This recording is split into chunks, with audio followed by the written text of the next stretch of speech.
Hi everyone, my name is Yilei. I'm from the University of Auckland.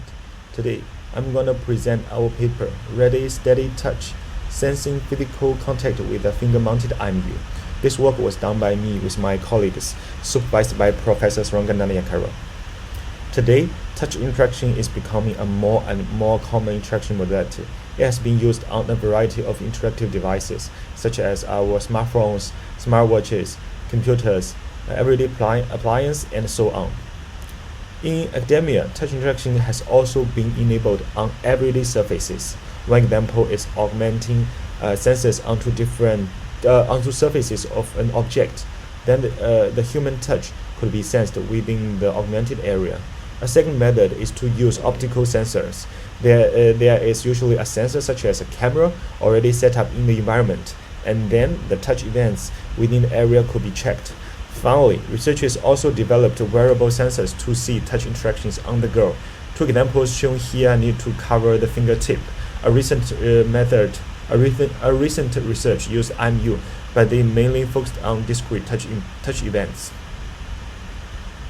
In this paper, we propose a new touch sensing technique which can continuously detect finger touch. The theory was based on two findings. First, when hovering the finger in the air, the finger tends to move in a very small skew, although sometimes we cannot see it clearly. However, it is stable when pressing the finger against an object. Secondly, when the finger moves in the air, there is no sound created. But when moving the finger along a surface, they usually can create some acoustic signals. And this difference could be captured with a fingernail-mounted IMU. And as you can see, the difference in the video. Based on these findings, we implemented our technique with a very small IMU board, which could be attached to the fingernail. We used a convolutional neural network to train our touch classification model. A simple demo can be shown in the video. With the orientation sensing capability of the IMU, we can roughly check the movements of the finger and then control the computer cursor. We conducted several studies to evaluate the system. In the first study, we evaluated different places to mount the IMU, and we tested 4 fingers and 3 places on each finger. We did not test on the thumb, as thumb has special size. Except for the phone, thumb is not a common finger for touch input. The result shows that for the fingers, index finger has best sensing accuracy. Index finger is actually the finger we commonly use for touch input, and for places, fingernail has highest sensing accuracy. Thus, in the following studies, we decided to augment the fingernail. In this study, we evaluated different gestures. The first gesture is performing different gestures, and the second one is when performing touch gestures, whether resting the elbow on the table. We think this causes different level of freedom to move the finger, and the result showed that for moving gestures, there was no significant difference between performing different gestures. But for elbow, the elbow lifted in the air has higher touch sensing accuracy.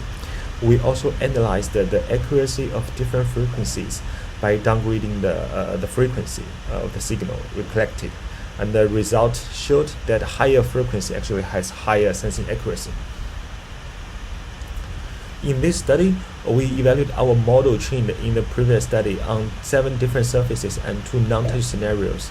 The results showed that the overall accuracy was around 96%, which means it's actually generalizable. And finally, we combined our touch sensing technique with the motion data from the IMU to see whether our technique is good enough to sense different touch gestures. And we used 28 gestures, including graffiti, uni-stroke gestures, as well as the left and the right swipe.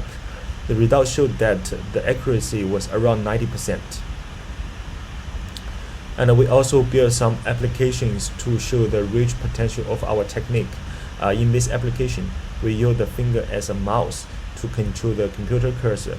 Users can right and left click, move the cursor or scroll.